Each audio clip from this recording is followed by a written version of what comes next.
Okay, good evening, ladies and gentlemen, including those watching at home on the live stream. You won't be prioritized if we have any questions because people who come get that priority. And please do tweet so we can amplify some of the messages coming through the room using the hashtag #BrightBlue. So welcome to this Bright Blue event. We're very grateful to our hosts, H Advisors, Maitland, and in particular Jay, for having us at their lovely building and for giving us refreshments where we can, after the speech, discuss, debate, maybe fume for some of you, as what the Minister has said. Bright Blue, we're an independent think tank dedicated to defending and improving liberal society.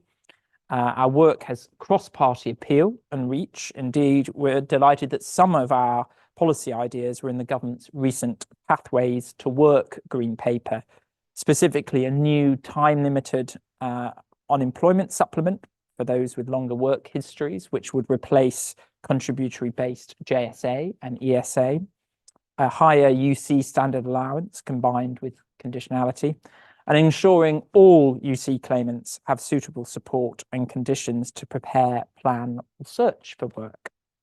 Bright Blue has a long and successful track record at producing rigorous, innovative, and impactful research on social security policy. We believe firmly in a free economy and free society, but the consequence of that is that people lose jobs, relationships break down, and that necessitates a strong social security system so people can continue to support and participate in a free market economy and free society.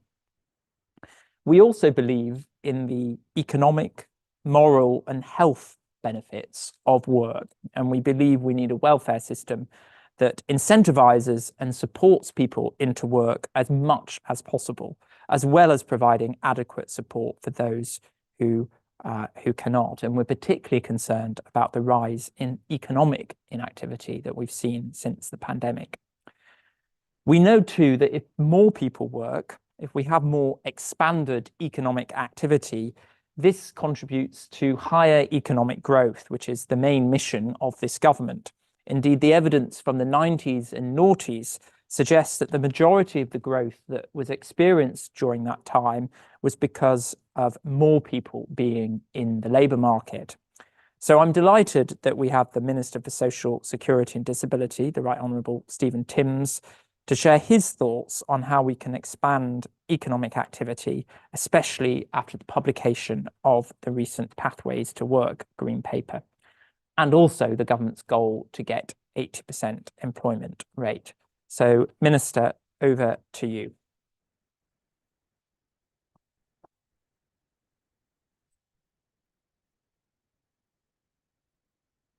Thank you, Ryan, very much. Have I turned it on?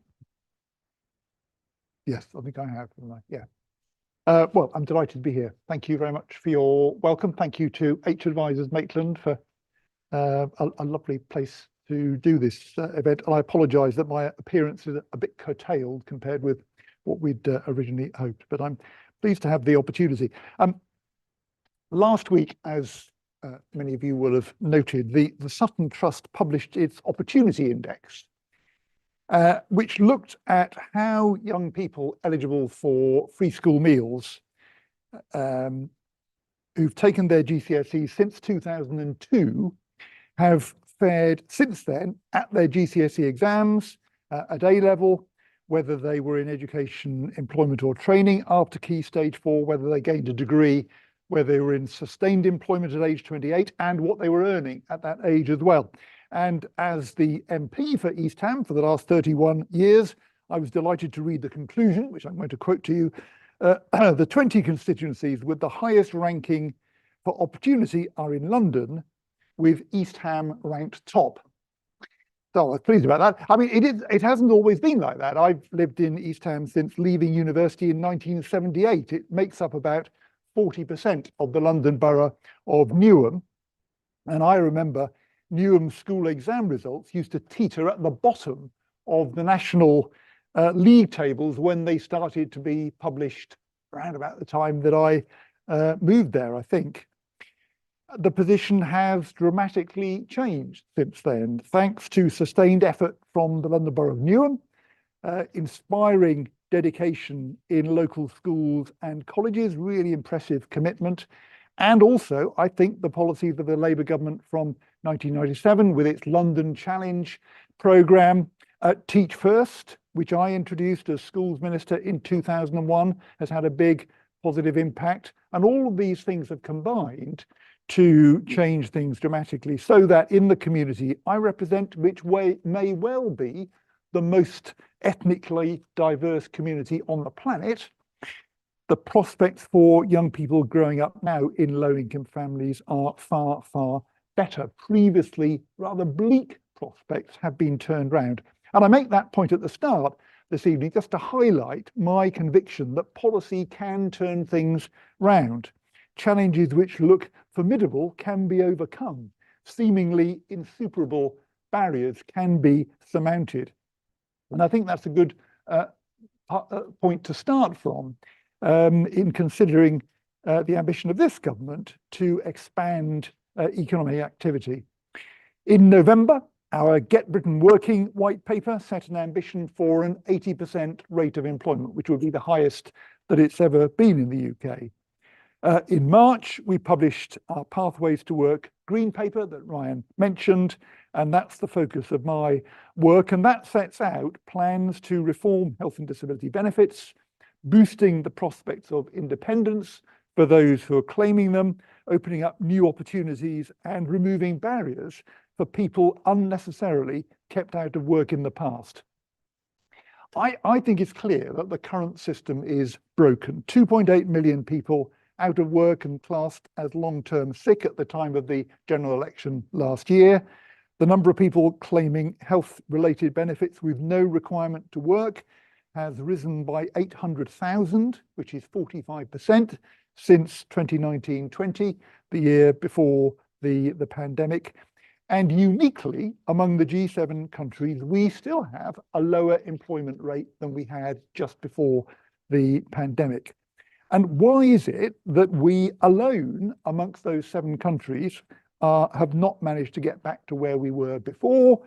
I think the system is broken and we need to fix it. So in our green paper, we're aiming to do 3 things. Number 1, to provide proper employment support to people who are out of work on health and disability grounds. Number 2, to remove the disincentives to work, which are presented by the current benefit system. And number 3, to make the cost of personal independence payment sustainable. And I want to talk in turn about what we are doing under each of those headings. Started with number 1, proper employment support. So in February, I had a visit at my constituency surgery, held 2 minutes walk from East Ham Tube Station.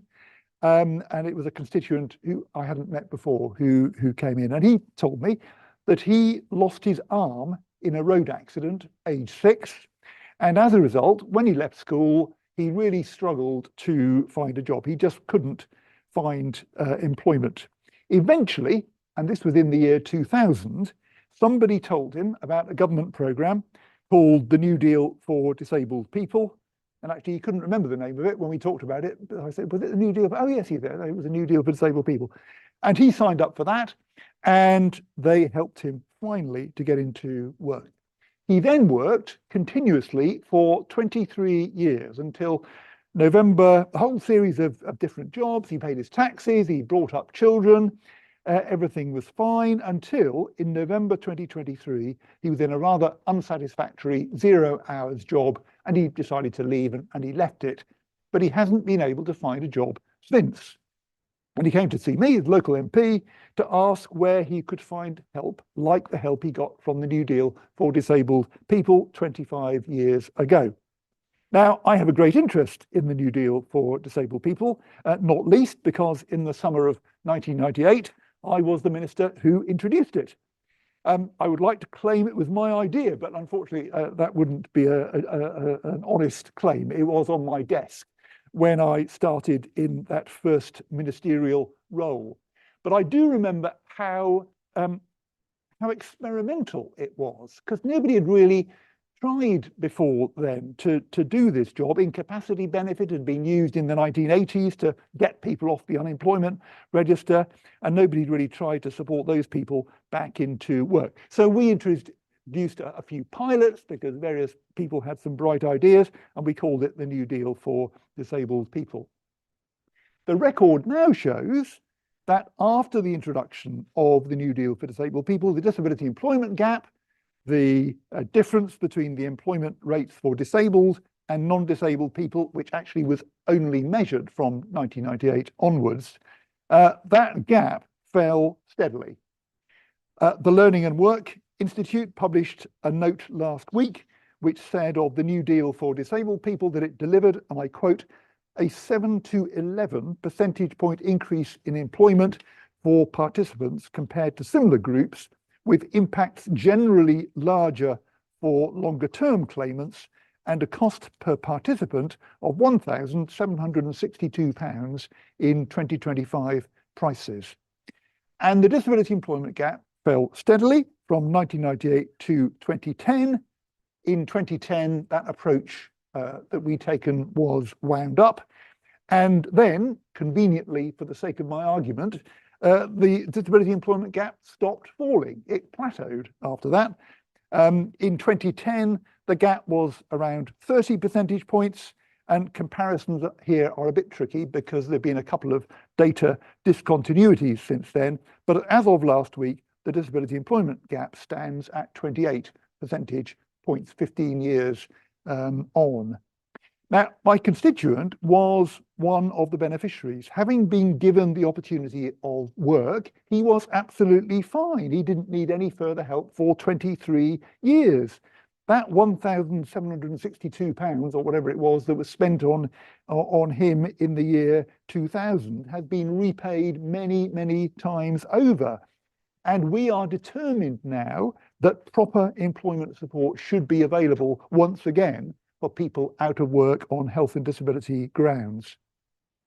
Survey evidence shows that 200,000 people out of work and on incapacity and disability benefits at the moment say they could be in work now if they had the support to enable them to get into a job, and we are determined to provide that. We're rolling out our new locally commissioned Connect to Work programme to cover the whole of England and Wales by the end of this year, by December of this year. That's using the internationally evidenced supported employment model to support disabled, neurodivergent, disadvantaged people into careers matching their strengths and aspirations. It's completely voluntary because the evidence shows that is the kind of support that works for our target cohort, and it'll provide up to 12 months of wraparound support to inspire people to consider work that is right for them. Connect to Work is live now in West London and will, as I say, be rolled out across England and Wales by the end of the year. On top of that, we've committed to an extra £1 billion a year in employment support for this group by the end of this Parliament. And the Learning and Work Institute suggests that could lead to an increase in the number of disabled people in work of up to, their figure was 165,000 at the top of the range of their projections from 2029-30. That is a prize we are determined to grasp. And of course, we want to maintain that support well beyond 29-30 as well. And we think the prizes beyond that would be substantial. So that's the first thing we're aiming to do. And really, it's the most important thing. And for me, it's the big prize in all this, providing, again, the kind of support that my constituent got all those years ago. Secondly, removing disincentives. In 2008, I was a Minister for Employment. We introduced employment and support allowance to replace incapacity benefit. Eligibility was based on the work capability assessment. The Green Paper announced the abolition of the work capability assessment. Now, that assessment, in use at the moment, it categorises people as fit to work or not currently fit to work, but fit to undertake work-related activity. This is the so-called LCW group, or limited capability for work group. Or the third group is not fit for work or for work-related activity, the so-called LCWRA, limited capability for work and work-related activity group. And those who are fit to work receive standard job seekers allowance. It was at that time, today universal credit. The LCW group received a rather higher amount, and the LCWRA group at a higher rate still. Around 2015, and Devon and I were just talking about this, I can't remember, it was around about 2015, the then government decided to remove the additional payment for the LCW group. Saving a few £100 million, that group were placed on standard universal credit rates instead. So the group was still there, but they don't get the kind of premium anymore. The Office for Budget Responsibility has pointed out that what actually happened was not that large numbers of people suffered a fall in benefit, but rather that large numbers migrated from the LCW group to the LCWRA group, and so obtained a higher rate of benefit. And because the LCWRA group has been adjudged to be incapable of work-related activity, once they're there, people have been just abandoned. There isn't any help offered to them. They can, if they want to, approach the job centre and ask for help, but that very, very rarely happens, and no one goes out to them and says, this is what we can do to help. The chances of people in that group ever returning to work were drastically reduced. The last government, as many will recall, imposed various benefit freezes and upratings below inflation. The standard rate of universal credit, the kind of headline rate of benefit, fell to the lowest real terms headline benefit level in 40 years. And Ryan, on behalf of Bright Blue, made the point in evidence to the Work and Pension Select Committee when I was chairing it, that one of the results has been to force people to take the first job they come across, irrespective of whether it's a suitable job. And it does look as though large numbers of people have taken inappropriate jobs as a result, contributing to the serious productivity problems that we've had in the UK for a long time. And so the result of all of this, I think, is that the current system forces people to aspire to LCWRA status as a kind of ambition. And I see this very clearly in some of the correspondence that comes across my desk. One constituent's letter forwarded by her MP to me put it, and I quote, "I am classified as LCW. If only I was classified as LCWRA, I would be paid an additional £400 per month and I would be comfortable." And there's a kind of destination there, LCWRA. If only I could get to that. And that's, I think the system is forcing people. I don't criticize those who the person writing that letter. That's what the system kind of forces you to do to get to a comfortable destination. What the system ought to be doing is encouraging people to aspire to work, to a job, and providing the support to make that aspiration realistic as well.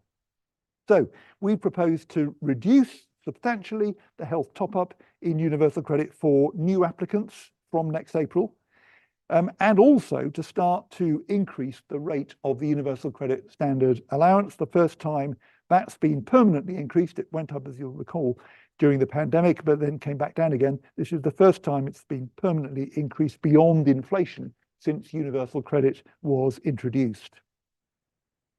So that's tackling the I think quite serious work disincentives in the benefit system. And if we're looking for why it is that we uniquely haven't got up to our pre-pandemic employment rate, I think that's a big part of the explanation. But then the third thing we're wanting to do is to make the cost of personal independence payment financially sustainable. At today's prices, in the year 2019-20, so again, this is the year immediately before the pandemic, PIP cost the government £12 billion at today's prices. Last year, it cost the government £23 billion, And the cost of it increased by £2.8 billion, just beyond inflation, above inflation, £2.8 billion just last year alone. That is not sustainable. And kind of everybody I talk to about this says that isn't sustainable. And I think that's correct. It does have to be addressed. Now, it is a crucially important benefit. It is a contribution to the additional costs imposed by disability. That is an important intervention on the part of the state, and an intervention that needs to be there. And people can claim it whether or not they are in work. And about 20%, I think is the latest figure, of those who claim personal independence payment are working. Now, the last government proposed to contain the costs by converting it from a cash benefit to vouchers.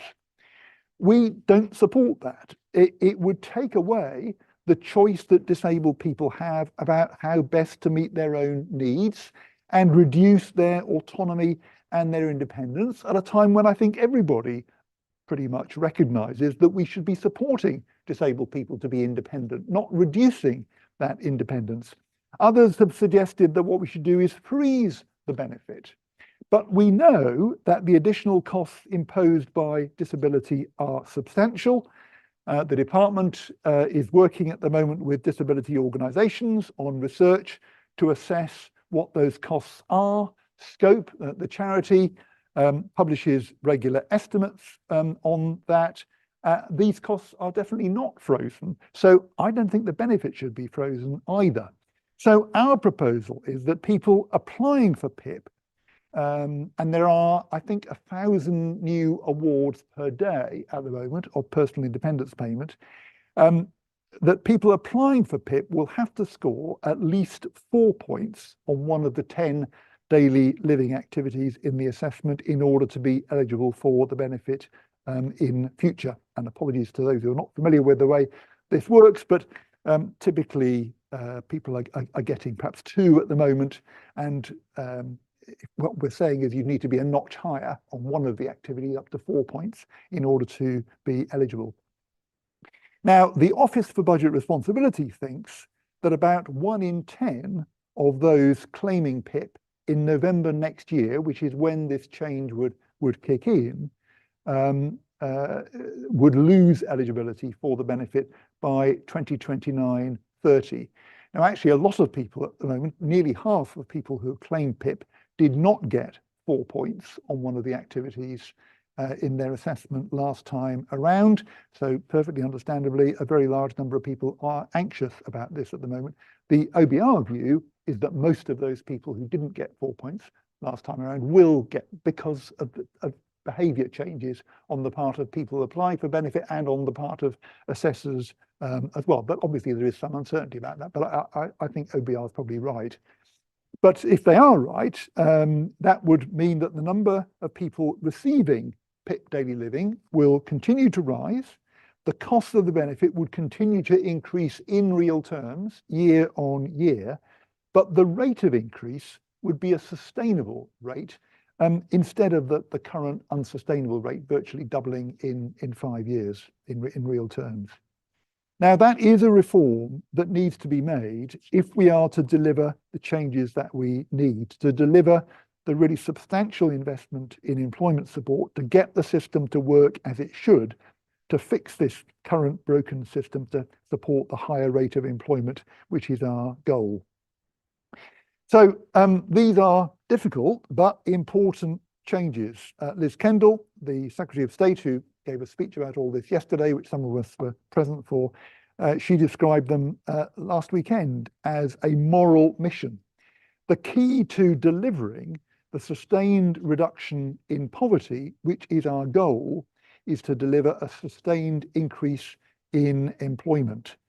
Picking up Brian's point about how economic growth has been delivered in the past, removing the barriers which too often and unnecessarily currently hold people back. Thank you for giving me the chance to set out our plans this evening. Thank you.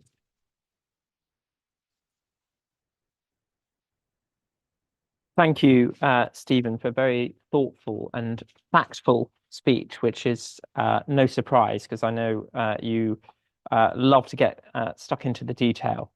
I know you're very stretched for time, and you're very apologetic for that. So I'm going to try and ask a few questions which might capture what some of the audience want to hear. So the first is, as you know, in the news a lot, is about winter fuel payment, and the feeling that there's been a big backlash to that, and that's why Reform have done so well, and that's been costly to Labour. Now, a lot of people think lots of social security claimants need extra support, particularly as costs have risen so much. Is it really a good use of money to give more people winter fuel payments rather than, say, thinking about child poverty, maybe do something around the 2-child limit, for example, or the benefit cap? Do you think it's right to expand the coverage of the winter fuel payment at the expense of directing money which could be better targeted at people in poverty? Well, we were reluctant to make the change that we did to winter fuel payment, to means test it. We felt we had to do that given the state of the national finances after the election.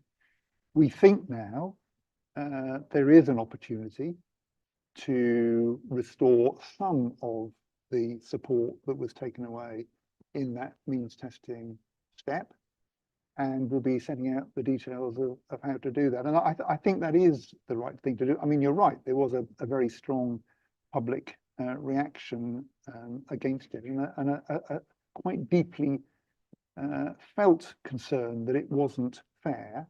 On the other hand, I think everybody agrees that giving the winter fuel payment to everybody made no sense. And actually, a very senior retired civil servant came to see me. I hadn't seen him for ages. He came to see me shortly before the general election, just to make the point: whatever you do, he said, make sure that people like me don't get their winter fuel payment in the future.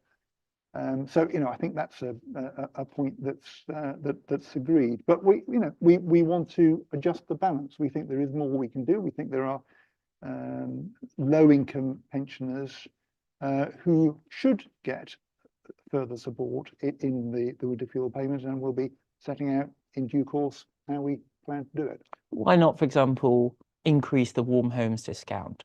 It's better targeted. The eligibility is extended quite a lot in recent years, but the value hasn't. That's much better targeted than increasing the eligibility for winter fuel payments.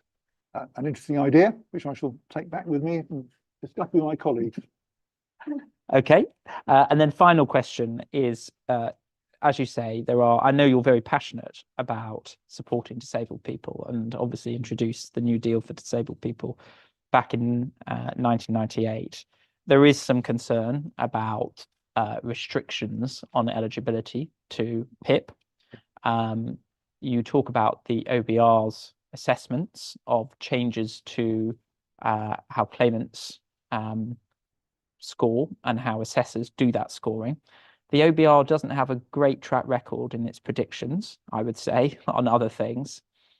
So just there's a feeling that disabled people could really suffer under a Labour government. Do you think that is a potential if we don't see what the OBR is predicting? And how would you feel about that? Well, I mean, the OBR does have experience in this area, and somebody said to me, I'm not sure whether this is quite right, but the biggest forecasting error the OBR ever made was forecasting the impact of the change from DLA to PIP in 2013 onwards. And I remember, when that change was announced, the then government said it was going to save £2 billion from that change. I think in actually it didn't save anything at all. And so I think the OBR has kind of learned from that experience about what actually happens when you make changes of this kind. And actually, in this particular case, I've met people who, looking at the assessment, ought to have scored a 4 on something or other, that they didn't. They only scored a 2, but it didn't matter because across all of the things they got the number of points they needed, so nobody challenged it or queried it.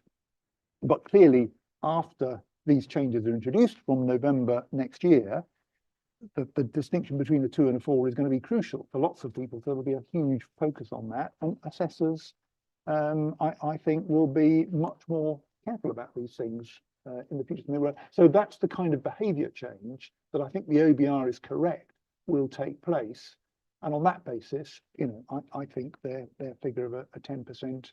What they're saying is that most people who didn't get 4 points last time around on anything, but do get PIP, most of them will score 4 on something next time around, and therefore, you know, it'll only be a 10% group in the period up to 29, 30 that lose. But I do understand that, you know, for those who didn't get 4 points last time around, it's a rather anxious time. And finally, because it's not just about disability poverty, but also child poverty, which we know has been rising in recent years. If we get midway through this parliament and we haven't seen a reduction in levels of overall poverty, but we might see an increase, would you feel that a Labour government has ultimately failed?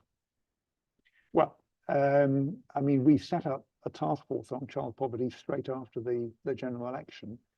That will be producing its report before very long, and let's see where that gets us. I mean, I was the minister who took the Child Poverty Act 2010 through Parliament, and I know the Prime Minister's view is very, very clearly we must get child poverty coming down, and I think that will be a big test for this government, and one that I'm confident we will pass. Great, thank you, Stephen. I know loads of people wanted questions, but Stephen does need to go, unfortunately, and I will be told off by the civil service if he can't go. So I do apologise for that, but I did try to capture some questions which I thought people might want to ask to Stephen. So we're very grateful for your thoughtful speech. Thank you for coming to Bright Blue, and hopefully lots of you will stay, reflect on the speech, talk in the room up there as we have refreshments. So if we could give a big round of applause to Stephen, that would be great. Thank you. Thank you.